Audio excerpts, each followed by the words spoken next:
Real business owner, real business owner. Whatever your situation is currently is not your forever situation. That's really what real business owners is, man. Like, we don't care where you come from, where are you going? Our goal and our job is to reduce the mistakes that you have to make or the money that you have to lose. You want to be an entrepreneur, you want to be successful, don't give up. You learn, adjust, and continue to move forward. Welcome back to another episode of Real Business Owners with myself, Trevor Cowley. I'm excited to share this episode with you. It's a dear friend of mine, Bill Grundmeyer, who is the manager of a Southern Utah boat dealership. And the way that he transacts and does business is just one of a kind. His character, his integrity, you're going to fall in love with him as you listen to this episode. And so enjoy today's episode. And per usual, if you're ready to level up, go to joinrbo.com. Much love. I was in the car business for about 12 years. Okay. And I sold cars for about 4 months before I got into management. Okay.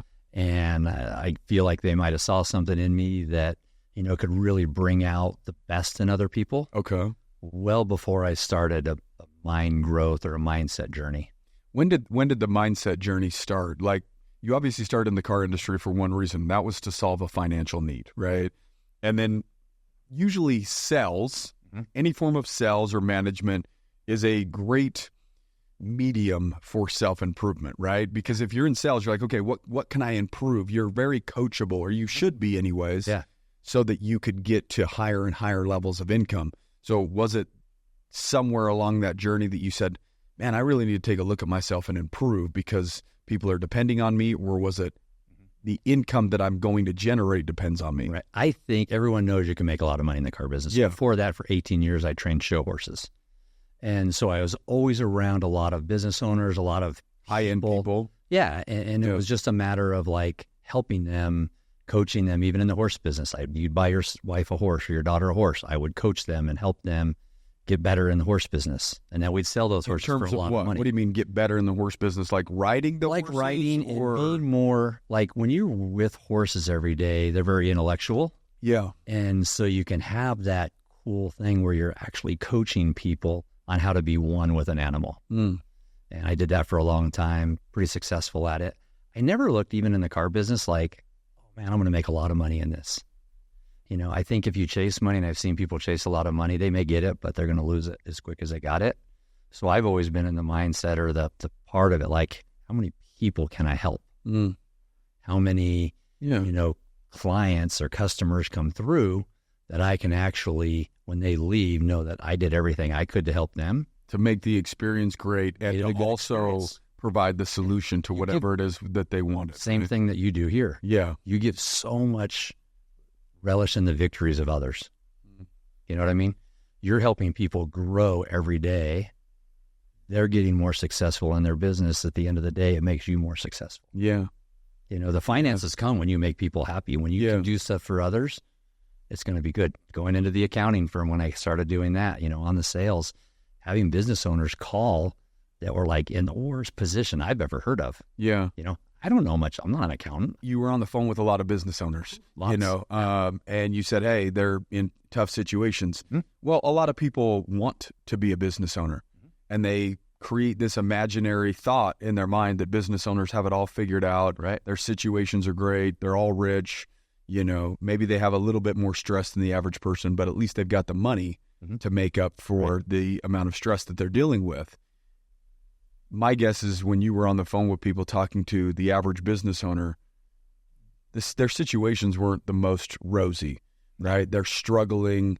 They are trying to decide whether they even want to spend money to understand what their finances are because they're struggling so bad anyways financially, which is kind of a double-edged sword, right? If you're struggling financially and you don't know your finances, you kind of need to know your finances to figure out where your holes are, right? So that you can plug the holes and try to correct what's happening. Like here's my thing, is I tell business owners, if you need to make a big change, try to figure out how to save 5 to 10%. Get rid of 5 to 10% of the fat and see what you could do about maybe increasing your prices by 5 or 10% or getting 5 or 10% growth in your business. Because if you can cut off 5 to 10%, you're not taking your legs out from underneath you. In other words, screwing your business to where you can't perform. You're taking a little bit of the fat off to where you could still perform and then you figure out a way to add a little bit at the top, now you have a 10 to 20% difference in terms of your margins. Right. So you found that by not taking too much at the bottom, but also not trying to expect to raise your prices by 20% or find 20% of growth in your business in order to try to get that type of return that you need, right? And so how do you know how to do that if you really don't have numbers to look at to figure out where do I cut that 5 to 10%? In other words, where's the hole in the ship, right? Most people are so afraid. Yeah. When they get on the phone, a business owner, Yeah. they're behind on taxes 2 or 3 years. Yeah. They don't even know where to start. Scared. They don't know know it's going to be yeah. massive. Should Yeah. we quit the business? Should we do that? We actually did a coaching this year with Justin Prince, and he said Yeah. a lot of what you just said. Change it a little bit instead of that 5 to 10%. He said, take a look at your bank statement or your phone app Yeah. and see, do I need to have Netflix? Do I need to have Disney Plus? Do I need to have the most expensive car insurance? Is my cell phone bill accurate? Start taking a look at the normal finances stuff that we don't look at, right? Everything's auto pay, so it just goes. Yeah. You know, when you start taking a look at why is my car insurance $480 a month when I can go to this other brand and maybe get a better coverage for $200 a month? Yeah. You know, so you start. Well, it's just easier now to shop it around because it's just another thing to do. So therefore you just pay it. Yeah. Usually the easy thing to do isn't usually the best. Right. Right. And so, you know, if somebody's bills are, let's say $6-7 a month, you probably have $300, $400, $500 a month in there just It's just going away. going out the door. Right. And that's just on your personal finances. Business, Totally if you're doing 50 to 100 grand per month in revenue, Yeah. you probably have 1,000, 2,000, 3,000 a month that's kind of slipping out of your fingers somewhere within your finances. It's just, if you're not taking a hard look at it, makes it tough. But I just wanted to highlight real quick that, you know, you being on the phone with business owners, dealing with problems that maybe the average person doesn't think that most business owners deal with, right? But they deal with it. The reason why they're behind years on taxes is because the first couple of years are a struggle. Mm-hmm. They're barely trying to stay afloat. They don't have money to pay somebody to do their taxes or their bookkeeping or this or that. But then you go back to, well, do you have the money not to do that? Would you have struggled for 2 or 3 years if you knew your numbers? Right. And so, again, that's why it's a double-edged sword, is because you actually need to have accurate information to make accurate, educated decisions. And if you don't have that, you could stay in this repetitive cycle of, I'm bleeding out. I just don't know where and how to fix it. Right. And I talked from everybody there was a lady that called in literally crying. Crying about her tax bill. And it was 11 grand. We took a look at a few things and like, oh my gosh, if they'd have done this and this, saved her 4 grand. But then we've had people call in, business owners, oh my gosh, you know, my tax bill was 100 grand, but you know, my accountant said, hey, it's cool that you can afford it. You know, like they're not spending their money. No, you know, they're just saying, hey, here's a 100 grand tax bill. You can afford it. I've seen your finances here. Pay it. Like they're not fighting tooth and nail. And so it was a great experience to have you over there and as a sales rep, because as you were a sales rep, you were, you know, out on the lake in terms of nights and weekends, right? Because you were doing demos for, you know, potential customers to buy boats. And so again, like I said, if you know anything about Bill, you know that he loves the lake. He loves being on the water. He loves being in the boat. That's just kind of his happy place, right?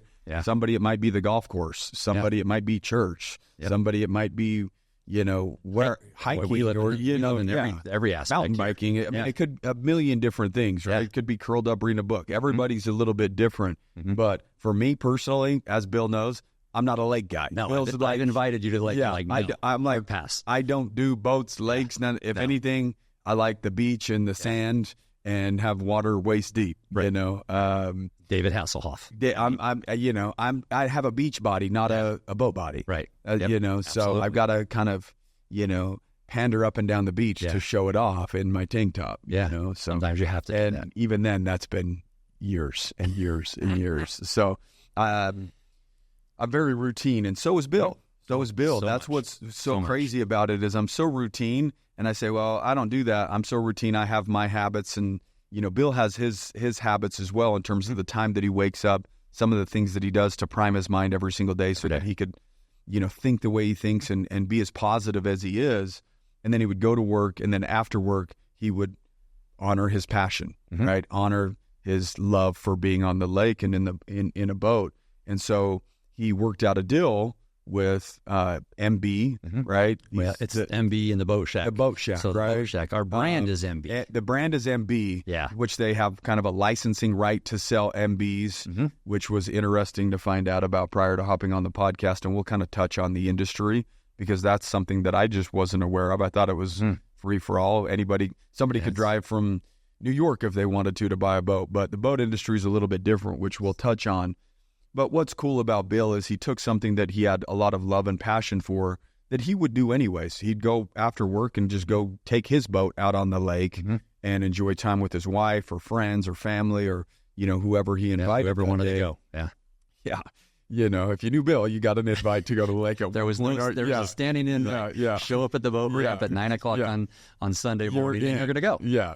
So then eventually he created a relationship with these two gentlemen who own the Boat Shack. Yeah, Tim and Pete. Yeah, great guys. And then started doing demos for them on your boat that is an MB for potential customers of theirs. Correct. And so it's been this transition of, hey, I've worked in the car dealership, worked my way up to the finance manager. You came over to Easier Accounting, worked at Easier Accounting for, a year as you were pursuing this passion and love for boating and doing demos and being out on the lake and making some money on the side there doing that, to transitioning to where they said, hey, we want you to run our St. George store and location. And one of the main reasons why I wanted to have Bill on is for him to discuss kind of, the customer experience, because I think that that's something that you do incredibly well, right? And I think part of it is the fact that you just have love for what it is that you do. So you don't really have to pretend, right, to create a customer experience. Yeah. You love MBs. You have an extreme passion for that boat, even prior to doing what you were doing. Right. You had an extreme passion for being on the lake and sharing time with human beings in that environment, right? And so I'm sure that has a lot to do with it. But the transition that you made, how difficult was that for you? Or was it just like a simple decision? Did you kind of have to go back and forth? Because, that is a big life decision to go from one thing to the other. Yeah. And so tell me a little bit about your thought process, because you are, in essence, leveling up to represent an entire brand and company in all of Southern Utah, right? Yeah, 100%. And I think a lot of that is just, even as a business owner, as a normal person working for businesses, even when I left the car business, I was 9 years as a finance manager for a big dealer in town. Yeah. I love the boats, and I've always been, like you say, a big passion for water. Lived in Seattle for a while. Every time we can ever sit by the water, I want to sit by the water. Yeah, it brings some calm to the soul. I love boat shows. I love to do all that stuff, the big yacht shows. I love all that part. To come on with the Boat Shack was kind of an easy decision because I've been a customer for 5 years. Yeah. And so the client retention that they have, the care that they have for all their customers, is really amazing. Kind of matched your standard of your belief in how you should treat somebody anyways. Because we have a product, we sell a product. I've been part of buying those products that not everybody has that passion for it. We sell something that if somebody wants to get a boat, you start off small. I started off small. I went from a $40,000 boat to a $65,000 boat in a month to an $85,000 boat, after that. And now, we're on a six figure, we're six figures on boats. Yeah. And it's so fun. I can almost get a little bit too excited when I'm taking a client out on the lake because it's so fun for me. Yeah. I just love to, with the surfing thing, when we take clients out, our boat produces one of the best waves for the value in the marketplace for boating. And when you can take somebody out on a demo that has surfed on other boats and never dropped the rope, when they drop the rope the first time, seeing how happy they are or the family is watching their kids do it, it's priceless really at the end of the day. It's just a matter of find a flat surface to sign a check. Yeah, let's get to shore.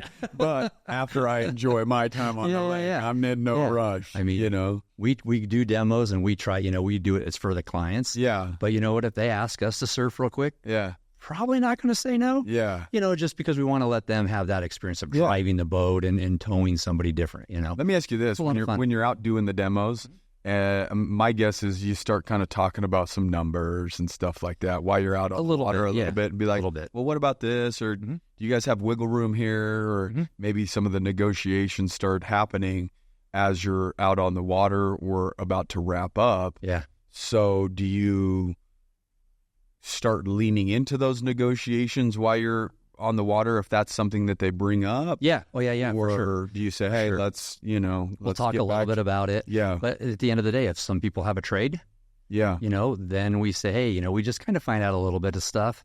But again, that experience on the water, You try to keep really that experience on the water in the boat, Yeah. Make sure that they love the product Yeah. enough before you even start really the value's there, the numbers don't matter at the end of the day. Exactly. So we were talking earlier about everybody wants to feel like that they're getting a good deal, right? It doesn't matter whether you're buying a house or you're buying a car, or for whatever reason, there's a lot of us, our innate nature is to kind of negotiate a little bit to where we feel like, hey, Our grandpas taught us that. yeah, it's just like every nickel, right? Mhm. We're fighting for every nickel. And it's like, okay, here's $120,000 boat. And we're like, can you do it for $115,000? We were talking about a boat that you guys got on trade-in, but you posted and you had 60 DMs, and then somebody drives 6 hours and then wants to say, hey, will you guys do it they want to negotiate after the fact when they said, hey, hold the boat, I'll take it. And then they show up and say, hey, I'll give you a couple grand less or whatever it is, which is a tough situation because you want to make sure that everybody feels valued and cared about and appreciated and feel like that they're getting a good deal, right? That's And kind sometimes of part of the process. Sometimes the first loss is the best loss. Yeah. So how do you kind of balance that? Do you just bring back to here's why it's valuable? I think it's the relationship that you build with the client. Okay. And I think no matter what you sell, whether it's a boat or taxes or cars or warranties in the finance department, if you can build the value in your product and build the value more so in yourself, especially with being in a boating industry where not everybody wants a boat, not everybody needs a boat. Yeah. You really have to build a relationship. No. I have a friend named Bill. Right. That has a boat. It's always ready to go. Yeah. Sitting on go. Yeah. But at the same time, if you can't build that relationship and the value, it doesn't matter if it's free. Yeah. You're still not going to do it. Yeah. So if you can show value, if you can show a relationship, if you can show that, hey, I'm building a long-term relationship. The gentleman we just sold a boat to in Colorado, a used boat, who's to say that next year he's like, we had such a good relationship. Yeah. We're going to go back and now we're going to spend $200,000 on a boat. Yeah. Just because I felt that relationship. Yeah, yeah. So you're looking at the lifetime value versus, hey, this is one transaction. We got to make X amount. It's like, okay, how can we make it work? And that's what's cool about it. When I was chatting with you, it's like, okay, well, let's figure out a way to where we could make them feel as though that they are appreciated and that we do want to do business with them. So then you get creative and some people say, hey, I'll give you, 100 cash. Right. And it's like, what you don't understand is that actually hurts dealers more than it helps dealers, whether you're talking about the car industry or whether you're talking about but anything that has to do with selling, anything that's somewhat high ticket, like cars and boats and things like that. It's like people think that coming in with cash is some, great thing. And it's really not, because there's all these other little teeny buckets of business that help businesses make money. As we were talking about the car industry, really the car is just the kind of shiny object that draws people in and they buy the car.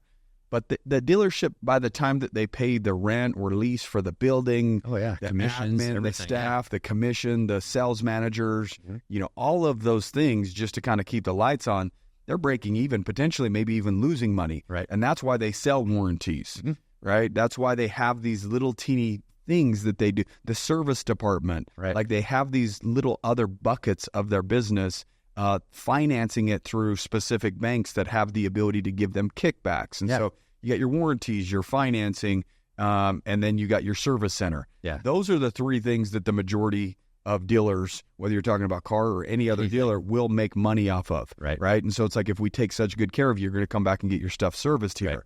Right. Maybe if we take good care of you, you'll listen to us and say, hey, we don't really want your cash. Maybe we can make the deal happen if you actually use us for financing, and we can bring that down, because instead of making the other $1,000 from you, we can make $1,000 off of the financing. Right. And so this is some of the stuff that people really don't know about or don't see behind the scenes of running a real operation. Yeah. Right. And so, the average person thinks cash is king, and they're going to come in there and be like, you guys are, going to benefit from me coming in with 110 grand cash on this 120 grand boat, when it's like, it doesn't make sense. Doesn't make sense. Not only do we lose 10 grand on the top of the price, then we don't finance it, we lose there, you know, and there's and you don't come back for service.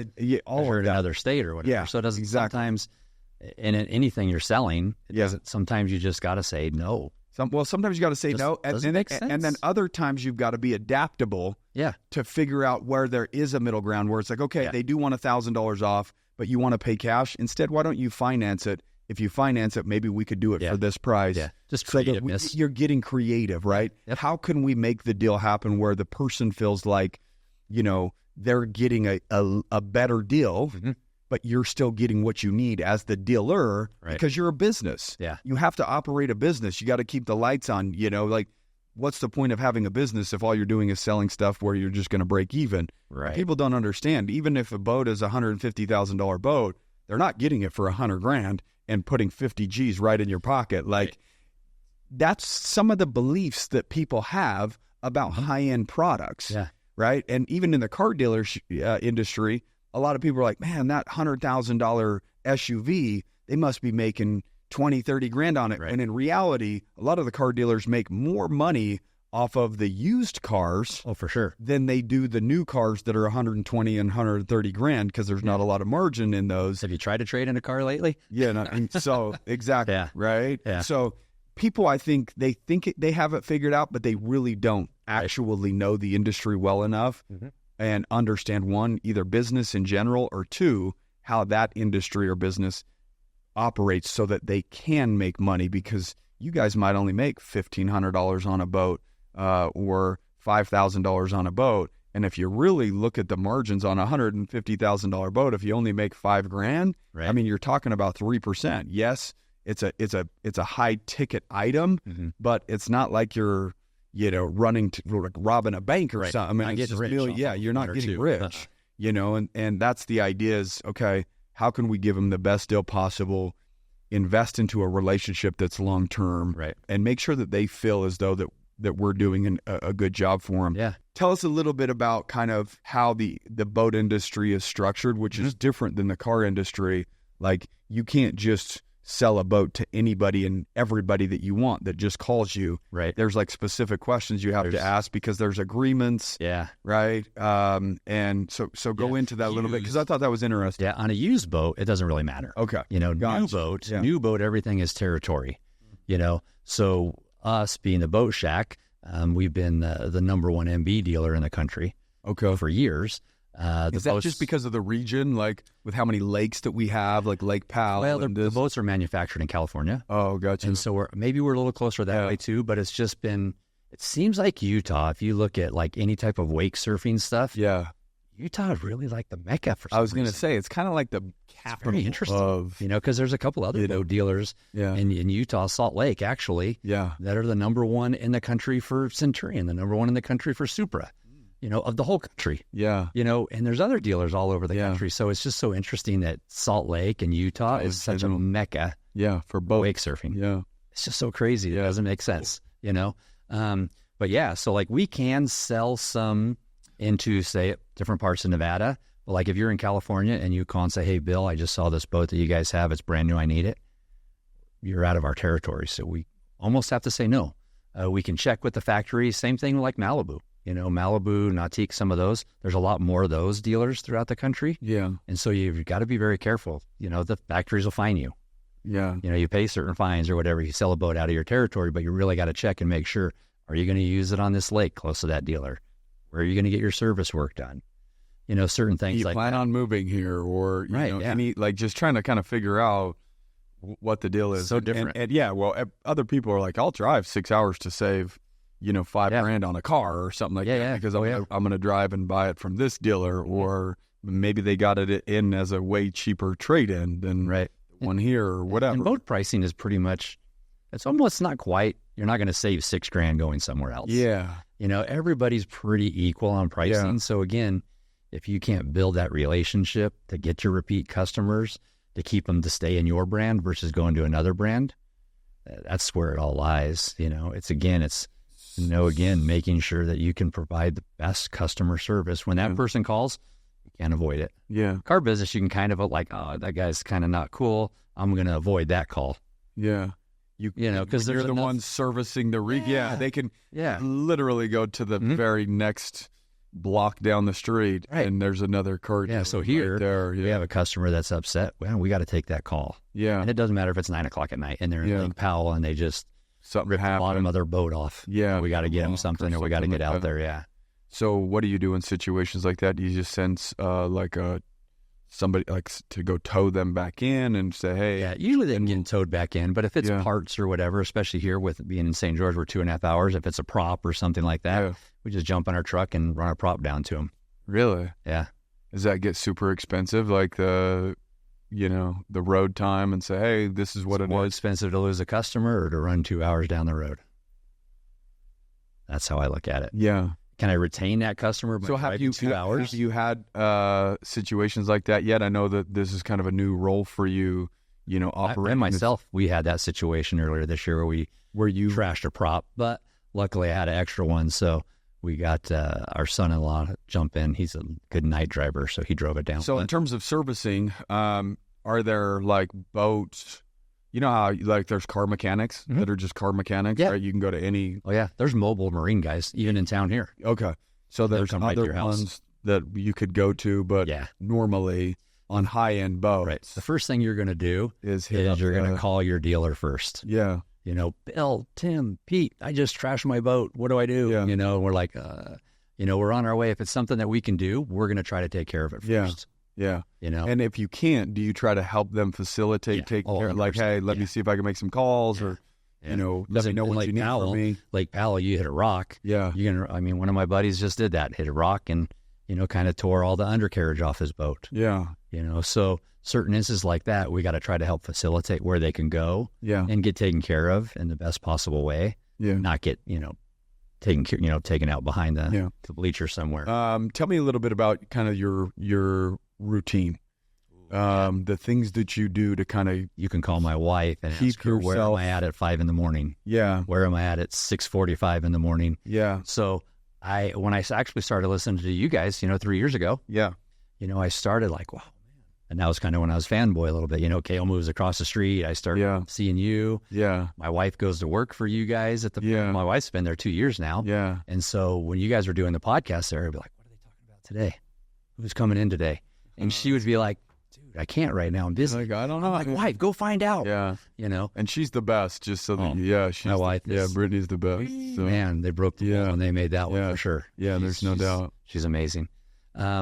But yeah, and then I started doing that and listening to you guys and kind of following that. What brought you Yeah. guys? What brought you onto that? Was it just? Did you just randomly I find? think it was Did just a somebody random thing that I'm kinda like, stumbled across it and said, maybe I'm going to give I this. a started go. listening to Andy Frisella a little bit Okay. too. Gotcha. And Ed Milet, just a little Yeah, bit. And yeah. then I knew you guys were a big part of that with Arte and all that. So I'm like, oh my gosh. So now I'm going to dive in Yeah, because I was in my wife and I, she was my second marriage and gosh, she's amazing. But, I was drinking a lot of Coors Light, man. I grew up on Coors Light. People have their own addictions. yeah. I was addicted to Coors Light since I was Yeah. 15 years old. Wow. I would drink a lot Yeah, Coors Light. Not to get drunk or anything, Yeah. but just something to do. sipping on beer, just having a And beer. so Yeah, started listening to you guys, following that kind of mindset and a different growth. yeah, And you look back, even if you, Trevor, look back in your life, you're like, I was growing myself. I was growing other people, yeah, but you didn't know at that time because it wasn't as talked about as much Yeah. as it is today yeah. over the last 4 years. And so then I did 75 hard. Dude, I did that right through. I started it like this time about 2 years ago, went all the way through Thanksgiving, Christmas, New Year's. And then actually my last day was Christmas Eve when I did it a couple years ago. Mm. And I poured a glass of wine, not as a celebration, but we were cooking like really good ribeyes for dinner. Yeah.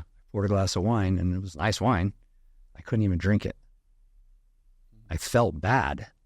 Like my inner voice, right? We all had that inner bitch Intuition was voice. just like, yeah, And my inner voice was like, don't do it. And I know it sounds weird to hear or say, but that's really when it all like clicked. I don't really think it is weird to. Weird's kind hear of, that's a or- weird word for me to say. anyways, yeah. but I don't think it is. different. Yeah, it is different because that's really a turning moment of growth, Mhm. right? It's just yeah. like, well, before I would just do that and boom, and it's Not a big deal. It's no big deal. Yeah. And now, Open a bottle like, of wine, drink the whole thing. yeah, and now you're thinking about your decision, Mhm. and when you get clarity, right, by Yeah. taking certain actions, you start tapping in with how you feel. Mhm. Right? And before it was like, I feel like this, but it wasn't like an internal feeling. It was more like impulses feeling. Like I feel like having a beer. Yeah. And maybe you just feel like having a beer because it was just, again, something to do, and you have something in your hand. About habits. Right? Like for me, when I chewed tobacco, it was like, I want to chew. And it was more like, well, I just wanted to have something in my lip, and it felt like just because I was spitting every so often, it was something to do. Right. And then it got to the point where it was just like, it doesn't feel right to do some of these things anymore. And that's kind of a turning point. And so I think what happened is you elevated yourself to a point where you could hear your intuition a little bit better, right? And then you started listening to it and honoring it more than turning your back to it, right? Yeah, who am I and who do I want to be? Yeah, exactly. You know, and so now, like, I can have an occasional beer. Yeah. You know, I mean, I drink maybe 2 to 3 times a year. I can have a beer. Yeah. It's not a big deal. Where before, I could have like 6 beers at dinner. Yeah. You know, and now because I've changed myself and trained and created this habits that I do every single day, it's like working out. For a while there, I was working out every single day. Now I work out probably 5 days a week, and then the other 2 days I'll go walk for 3 miles. Or I'll walk 3 miles and work out later. Your body movement, yeah. And just, because, I'm an old guy, and my wife's a little bit younger than me, so I got to make sure I stay healthy and know that she wakes up in the morning and looks at me and like, oh, man, my husband looks good. Yeah. You know? Well, you always look good. I got to try. I got to try. I got to look good. I got to smell good. I was going to say, you don't think you look good, no one's going to. Right. You always walk in looking prime, smelling prime. Got to stay fresh. And when I trained horses, man, all I was doing was seeing that I had some Hispanic boys that worked for me at the barn. Yeah. And I had horses all day. I'd still like try to make sure I looked presentable. Yeah. You never know who you're gonna run into during the day. But my habits, like I get up in the morning and I started doing this a couple of years ago, and you and I have talked about this. Yeah. Where when you're out on your runs, you'll think of something like, oh shit, this just came to my mind. I'm gonna say it because I want other people to hear it. Yeah. And so I started, when I was doing 75 hard, I just started shooting out a text message every day at like 5:30. I wake up at 4:30 or 5, design this. I see a couple things or I hear a couple things, and I design a text around it about my feelings. Yeah. What I felt yesterday, what I want to feel today. I'm not copy and pasting what somebody else said. Well, what I think. You're tuning in with yourself, right? You and I talked about it. It's like, we do it more for us. Yeah. Yeah. And it so happens I started sending down a few texts and a few more texts, and now I like have 30. So every morning I spend like 15, 20 minutes designing, and I send them individual. Yeah. I want to send it as a group. I don't like that's that. terrible. It's not really. Nobody wants to be on a 30-person group. Oh shit, no, dude. And so I send them out individually, and not everybody respond. I don't care if you respond or not. I have a few people that respond, and it's been really cool. Like, because when somebody does respond, like, bro, that's something I needed to hear today. Yeah. And I know you get that. Like, no one may never DM you back on, Trev, that was super proud today when you said that. But you know what? 2 months down the road, that one person might say, dude, I needed that today. And that's I love that. That really makes me feel so good when I'm just Bill. I'm just a guy, and I send these things out, and I see you and the people you've helped and Kale and stuff is like, gosh darn, man, you guys can give one little insight and really can help somebody. And so I've kind of taken that upon myself. I love to do that. Yeah. Well, there was a point where I hit a low point and I decided, okay, I need to get outside of myself. And this was years ago. And I said, okay, I'm going to text 3 people every single day for the next month. Yeah. Yep. And tell them what I appreciate about them or what I admire about them or what I respect about them. And just say, oh, I think that you're an amazing businessman, husband, father, whatever, right? And the amount of times that 2 out of 3 people that I would text, I would usually get somebody to text back, right? Because it was just so out of the blue. It wasn't kind of a daily thing. I wasn't doing it to get a text back. But usually 2 out of 3, I would get, you have no idea how much I needed this. Mm-hmm. And what it made me realize is that the human experience is more about struggle than anything else. We're all going through our own struggles.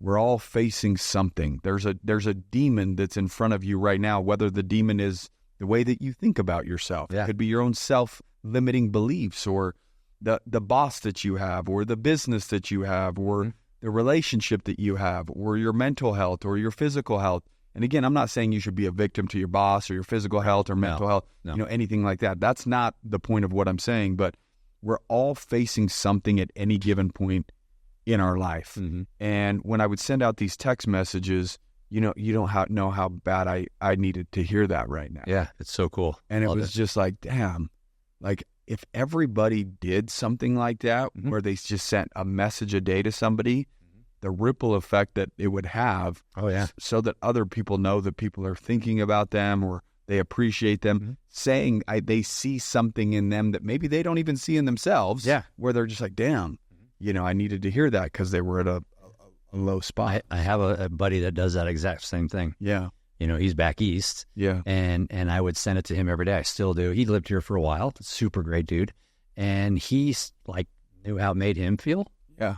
And so he started just taking my text and sending it to 3 or 4, like you say, 3 or 4 people that he knew that were feeling shitty, feeling not good about themselves, just to try to help them. Yeah. And so I just think, man, if I can help one person a day, dude, that's pretty rad. Yeah. And like you say, if we could all help one person a day, oh my gosh. Yeah, there'd be a huge ripple effect. I mean, I was on a call today where it was, an individual that I love and care about that needed, somebody's ear that he respected and admired because he was basically going through, a low point, right? Yeah. And it was like, man, just so you know, everybody goes through this. The last thing that I want to see you do, though, is start self-sabotaging, right? When you're at a low spot, you start pushing away the people that love and care about you, 100%. right? Like, and you take out what you're feeling on the people that you're most comfortable with. Yeah. Right? Which are usually spouse or, somebody in that close proximity. And it's just like, don't go blow everything up because you have limiting self-beliefs. Right. The fact is you're starting to see a level of success. And with that comes a level of responsibility and a level of pressure. You don't feel worthy of the level of stress and pressure and the result that you're currently experiencing. So it's easier just to light a match to it. Oh, yeah. Right? And so there's a period of time that I think that we all have to reinvent ourselves. And you talked 100%. about that a little bit as like, hey, it was a beer in the hand, 6 at dinner or whatever. And then I did this thing. And then it made me look internally. And now I do these other things. So you had a habit previous. Oh, right. And now you have habits. New habits. Right? So like we all have habits. The question is, what are they? And do they serve you and a greater purpose and impact people in a positive way? Or do your habits reduce the version of you that you are and potentially cause harm to the people that you love and care about that are around you, right? Yeah, that's for sure.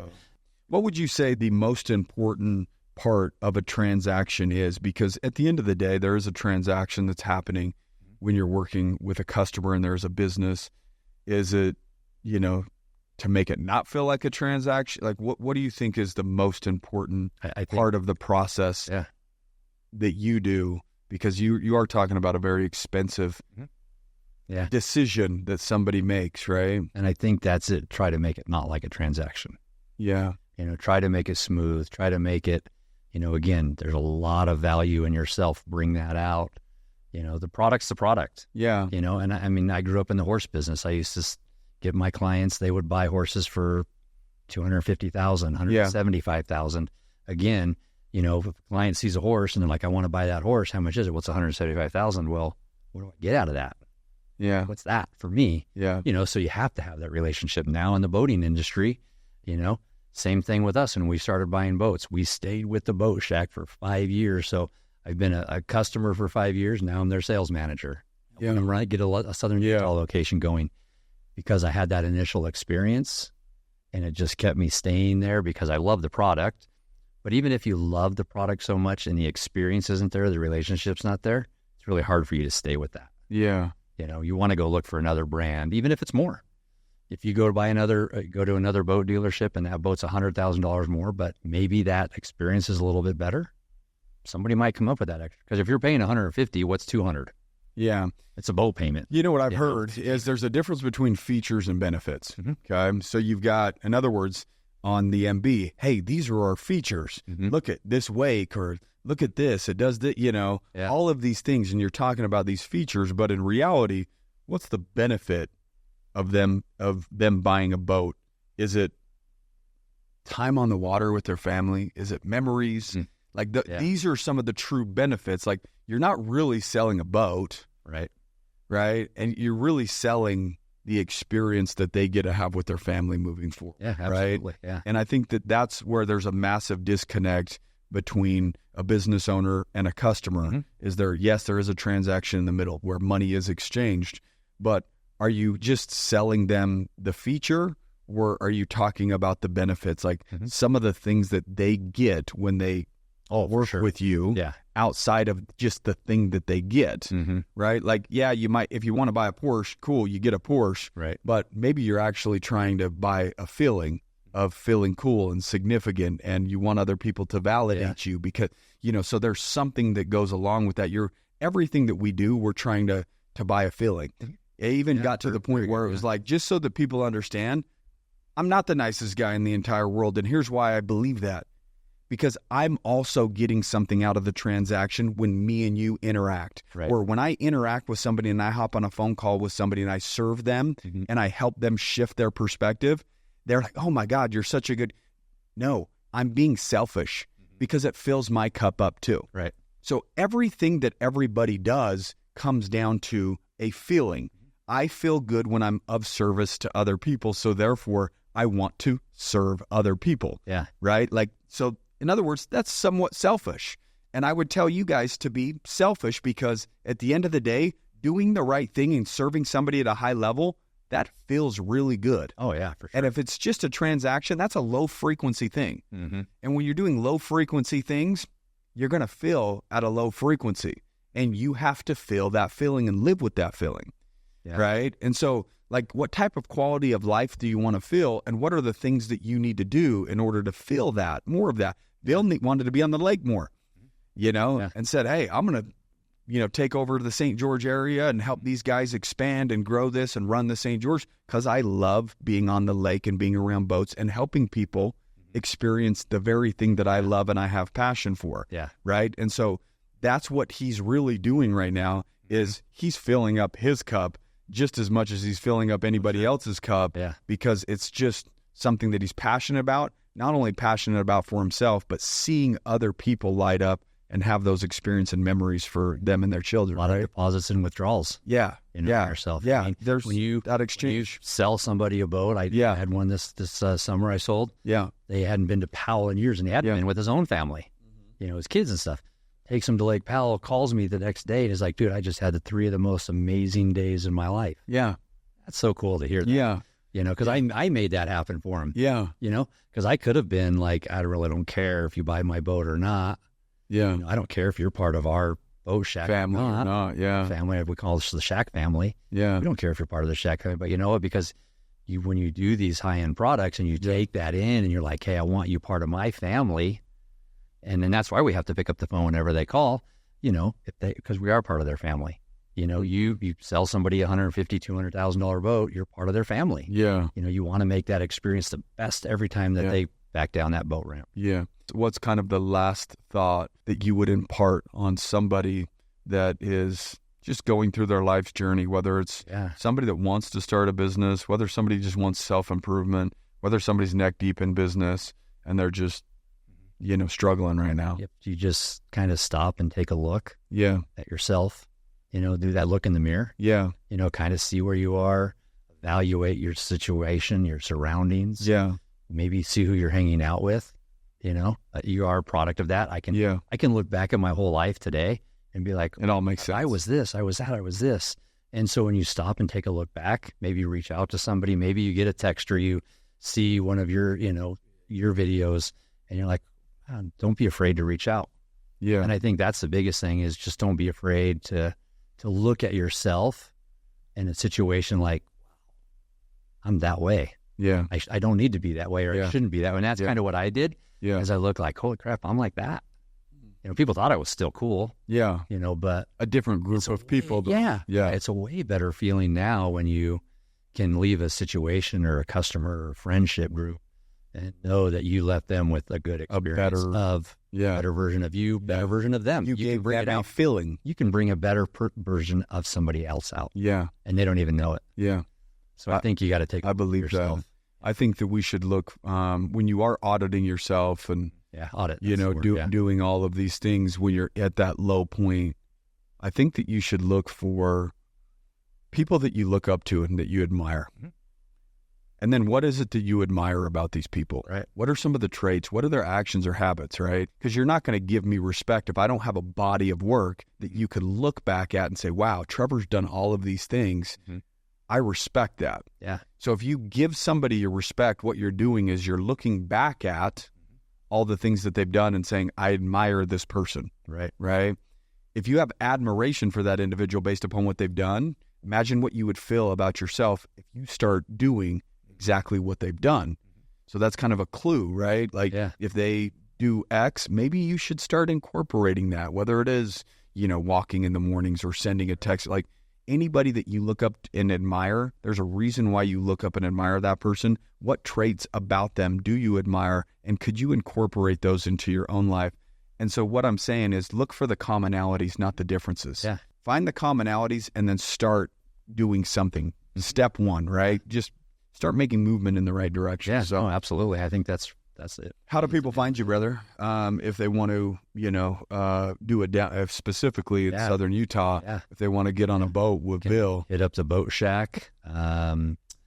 You can the Boat Shack, on Instagram, or you're talking about on a website or what? That's what it's called, just the Boat Shack. The Boat Shack. Boat Shack on Instagram, the Boat Shack on the websites. Yeah.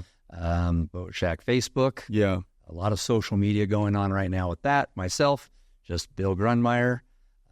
Email is just Bill at the Boat Shack. Yeah. BillGrundmeyer@gmail.com. And if you're at Sand Hollow, Southern Utah, you probably can find me there on the weekends. Well, I appreciate you coming and hopping on the podcast when I asked you to. It's an honor, man. And again, the reason why I asked you to is just your personal brand and who you are as an individual, right? And so I just felt like the world needs more Bills in it, right? And the world needs to do better about, transacting in business. And I think that the way that you do transactions, you just do a great job of, having a high level of integrity and character and service and keeping the end person in mind and what their goals are versus, hey, let's just make a commission, right? Yeah. And as long as you do that, one, you get to enhance your life and enhance the lives of other people. So everybody has the ability to win. So it's been an honor, man. Yeah. It's great. Super cool. Hope you enjoyed today's episode.